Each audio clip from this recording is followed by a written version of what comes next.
टाटा के बारे में बात करते हैं तो ट्रस्ट ऑटोमेटिकली मुंह में आ जाता है, यस और नो।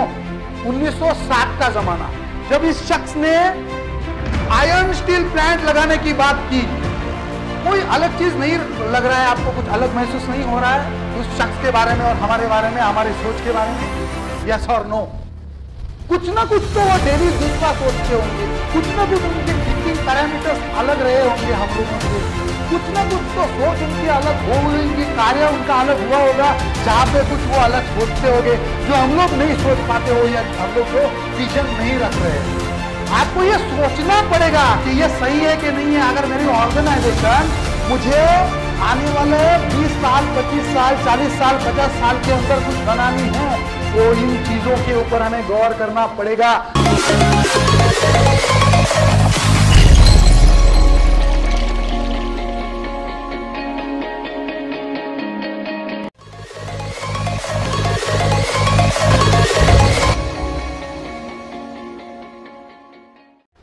टाटा के बारे में बात करते हैं तो ट्रस्ट ऑटोमेटिकली मुंह में आ जाता है, यस और नो? आ जाता है। क्यों? Because they have maintained attitude. जी टाटा ने आयरन स्टील प्लांट चालू किया 1907 में। क्या वो युग था? क्या वो युग था? टांगे में हम लोग चलते थे, हम लोग बैलगाड़ियों में चलते थे, हम लोग तो नहीं थे, लेकिन हमारे जो पीछे की जनरेशन थी, क्या जमाना हुआ होगा वो 1960 का जमाना, जब इस शख्स ने आयरन स्टील प्लांट लगाने की बात की, आयरन स्टील प्लांट लगाया। क्या दिमाग चला होगा, क्या उसकी सोच होगी? जब पूरा राज ब्रिटिशों के अंडर था, कंट्री ब्रिटिशों के अंदर था, क्या उसकी सोच रही होगी? कोई अलग चीज नहीं लग रहा है आपको? कुछ अलग महसूस नहीं हो रहा है उस शख्स के बारे में और हमारे बारे में, हमारी सोच के बारे में, यस और no? Dear friends, J.R.D. Tata was born on July 29, 1904 in Paris. 1925, J.R.D. Tata joined Tata Sons as an unpaid apprenticeship person. Unpaid apprenticeship करके उन्होंने अपना करियर चालू किया टाटा सन्स के अंदर। 1925 में 29, he became a first pilot of India. 1932, a zeal of fulfilling was fulfilled with the formation of Tata Aviation Services in 1932. 1948 में J.R.D. Tata launched Air India International. 53 में government of India appointed J.R.D. as a chairman of Air India. 25 years he was on the board of Indian Airlines. 1956 J.R.D. Tata started a program of closer employee. ये जो HRD वाले लोग हैं ना, देखो ये बात बहुत अहमियत रखती है।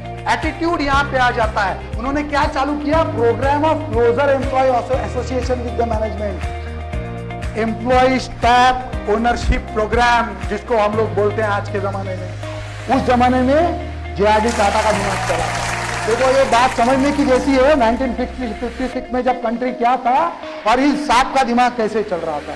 देखो उन्होंने क्यों टाटा को बिल्डअप किया, कैसे बिल्डअप किया, कैसे मेंट किया होगा, इसके आंसर्स इस स्लाइड में, इस लाइन में आपको दिख जाएंगे। देखो ये एटीट्यूडल बातें हैं। आपको ये सोचना पड़ेगा कि ये सही है कि नहीं है। अगर मेरी ऑर्गेनाइजेशन मुझे आने वाले 20 साल, 25 साल, 40 साल, 50 साल के अंदर कुछ बनानी है, तो इन चीजों के ऊपर हमें गौर करना पड़ेगा। देखो सिचुएशनल एटीट्यूड लेके नहीं चल सकते हैं। सिचुएशनल एटीट्यूड मतलब क्या है? कि औरंगजेब का दरबार है, आज चाहा लगा दिया, कल चाहा नहीं लगा दिया, लेकिन ऐसे बिजनेस नहीं चलता है। ये टाटा का उदाहरण मैं आपको इसके लिए दे रहा हूँ।